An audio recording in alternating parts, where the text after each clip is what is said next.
All right, thank you for tuning in to another episode. Rocking with you here on a Wednesday. Is it Wednesday? Damn, them days they going fast. Okay. Rate, subscribe. Um, let's see. I guess let's go ahead and start it off with the boy Baker Mayfield. The Panthers finally did what's right and they accepted the trade. Let's go ahead and pull it up on the screen. He actually did what I suggested he do a couple weeks back because the money was the big part of the problem. So it says Panthers will pay $4.85 million of his salary. The Browns agreed to pay $10.5 million, and Baker Mayfield agreed to convert the remainder into incentives to facilitate the trade, and he can earn the money back based on team performance. And the Browns would get a fourth or a fifth, depending if Baker Mayfield plays 70% of the stats. I think this is a home run trade for the Panthers. I tried to get on and talk to Panthers fans about this, but I got off. There was a little Twitter Spaces thing, and they were all bitching and crying in there, and I just couldn't listen to it no more until it was my turn to speak. But what I was going to tell them is that Baker Mayfield, because of his size, he's a gun quarterback. Like everybody looks at quarterbacks like they're all the same and they can all play in the same system, but certain quarterbacks have certain skill sets. And I think Baker Mayfield's skill set didn't really match the Browns offense.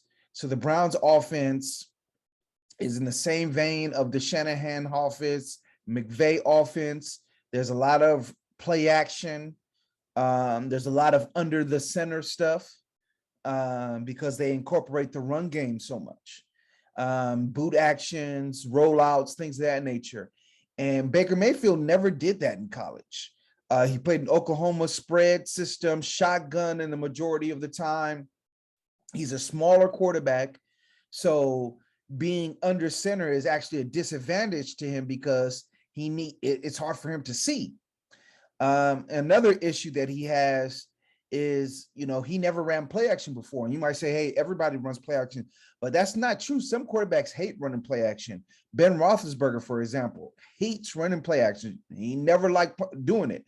And the Steelers were one of the lowest play action passers in the league because he didn't like doing it. And a lot of quarterbacks say that heavy play action kind of rattles them a little bit, like turning your back to the defense kind of rattles you because when you turn your back to the defense, you can't see shifts in motion. So the picture that you saw before, your pre-snap reads, if you're a pre-snap read quarterback, the picture that you see at the line of scrimmage, once you turn your back, they can switch things up and change. So it kind of takes you a second to, stabilize yourself. And if you look into it, for example, let me show you. Let me give you an example. Matt Ryan. So Matt Ryan, right, was in the Shanahan system, and he won the MVP in the system. So you're going to say, oh yeah, well, he's obviously a success story, right?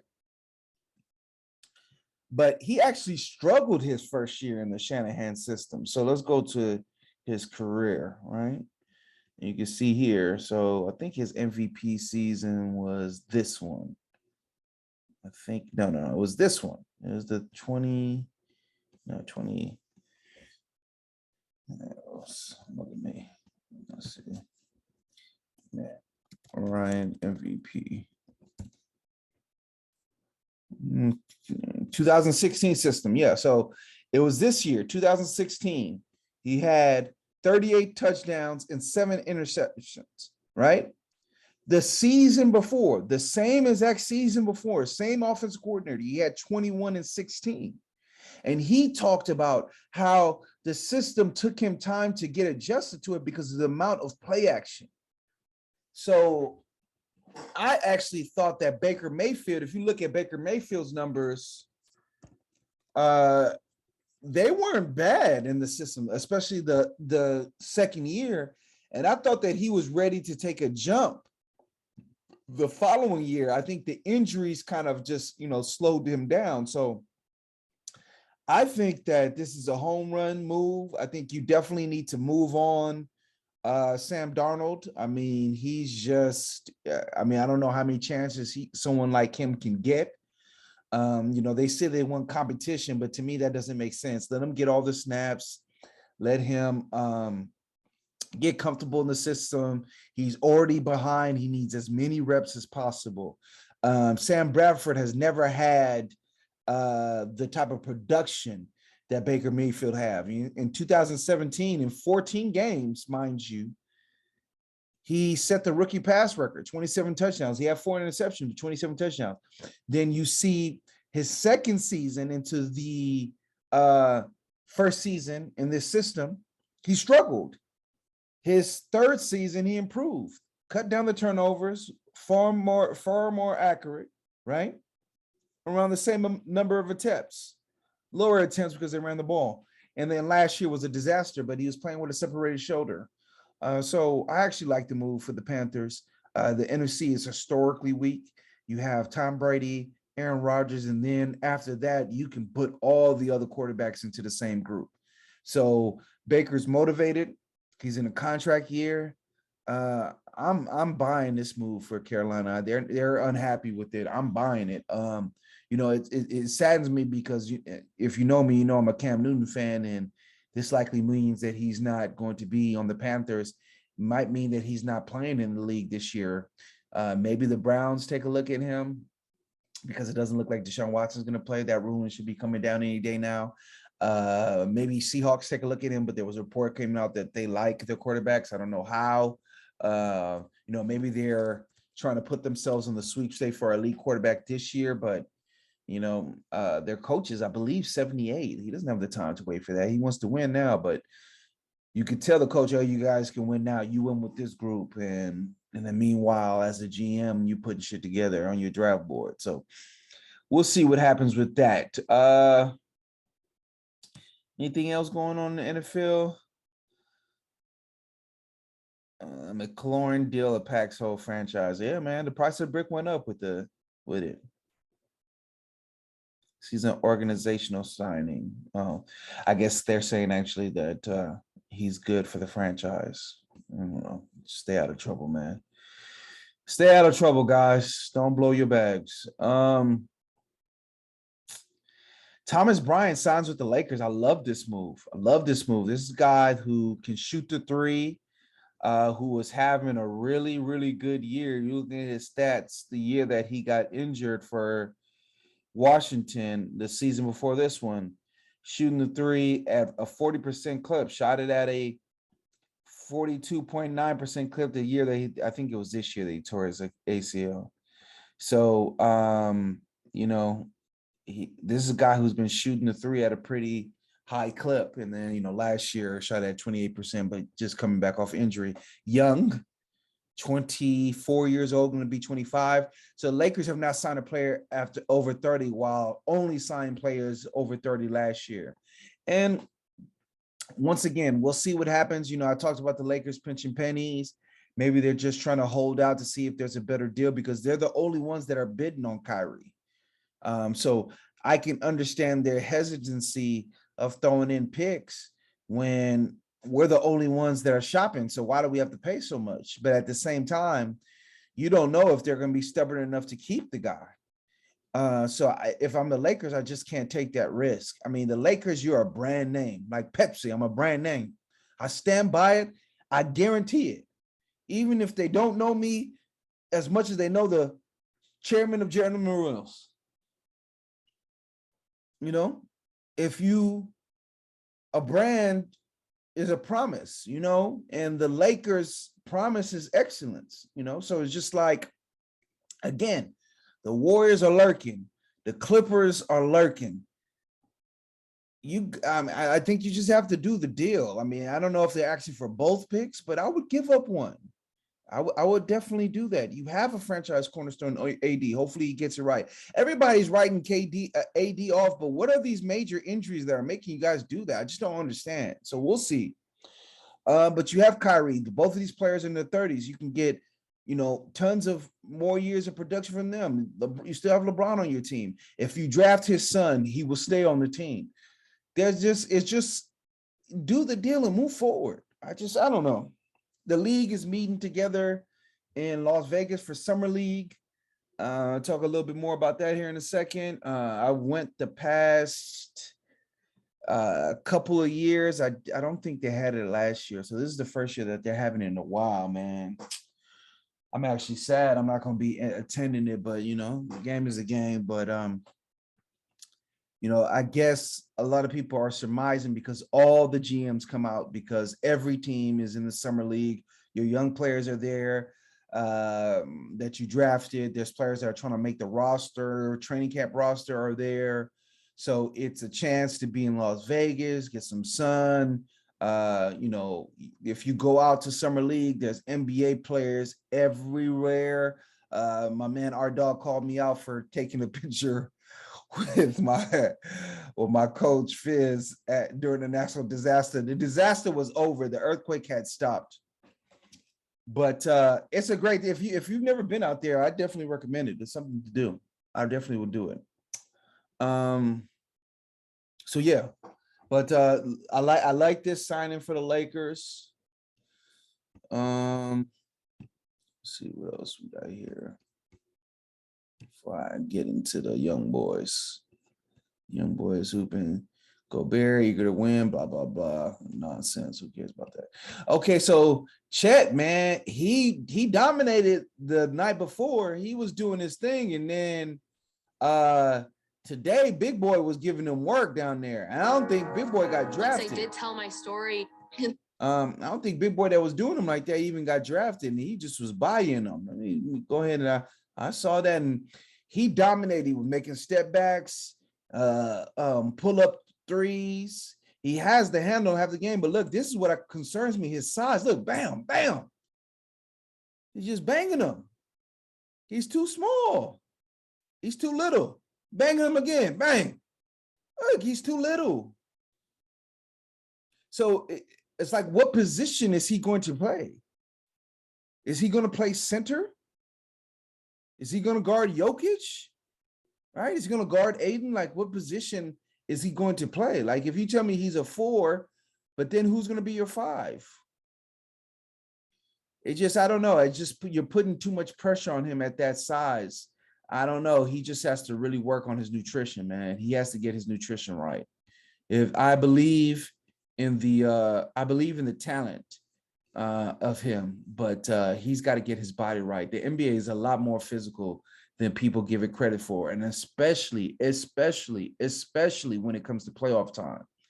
The game just gets far more physical, and you've seen 2 superstars in Trae Young and Kevin Durant get physically dominated by the Heat and the Celtics accordingly. And you're crazy to think if this guy's going to be a superstar that the teams are not going to physically body him up and beat him up too. So he's got to get it right. Like, he's like 30 pounds, he would still be undersized. 40 pounds is probably what he needs. He's like, I think I read he's 190. He's 7'3", 190. 7'4", 240, that's still kind of small. You feel what I'm saying? Like, he needs probably like 60 pounds of weight, of muscle. Like, is he going to do that? So, and you can say, oh, they always fill out. Kevin Durant didn't really fill out. He's 34 years old. They're still bodying him and pushing him around. So, to talk about KD real quickly before we get out of here, they said that he is not accepting any calls. Superstars, Chris Haynes, let me pull it up. Chris Haynes said superstars have been trying to get in contact with him, and he's not answering anybody's calls. And you know what? Let's see right here. Numerous stars in the league have tried to get in touch with KD, but he's gone dark. So let me get it from the horse's mouth. Or did he not? Yeah. So I think what has happened is KD's like, listen, I've already told the Nets I want to go to Phoenix or I want to go to Miami. End of discussion. Nobody hit my line. Nobody lobbied me. I'm not meeting with nobody. I don't want to talk to Toronto. I don't want to talk to the Pelicans. I don't want nothing. Nobody lobby me like, hey, bro, let's team up. I've made my decision. I would like to go to either the Suns or Miami. That is what I want. I don't want to talk about this anymore. I actually like it because it presses on it brings some sense of urgency to both teams. So people have surmised that, everybody gets in Vegas, people are in front of each other. Maybe the trade happens then. So we'll see. But I think that him doing this is actually really intelligent because it lets him know, like, listen, I'm not talking to nobody. I told y'all what I want. Suns or Miami. Make it happen. I'm not talking those. Nobody's going to convince me of nothing. I don't need Dame Lillard calling me or CJ McCollum or, Pascal Siakam, whatever teams y'all rumoring could get into this mix. I don't want to talk to them. Jason Tatum, I just want you to trade me to Phoenix or Miami. That's it. So I actually like that move for him. Let's see. Pro Football Talk. What else is up here? Wanna be a baller. Shot caller. Browns taking mild hit to their Super Bowl odds. What Super Bowl odds do they have? That isn't. It all depends on Deshaun Watson. If he gets less than, I don't know. I just don't think that makes any sense. It's like they consider a voluntary ban on gambling sponsorships. Why? Have betting sponsors dip a minute, scrap since the end. Why? Comes after there's to ban such partnership. It's relevant to the NFL because intervention could occur in the United States, especially longer. Yeah, because they had always talked about, hey, in Britain, gambling is everywhere, and they want to have gambling in the stadium, sports books in the stadiums. But if they're going to gamble it, then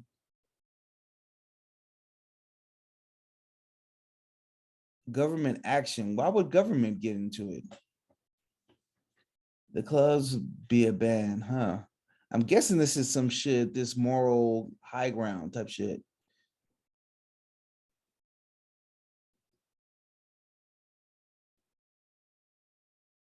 And this plus pitch meter advertising.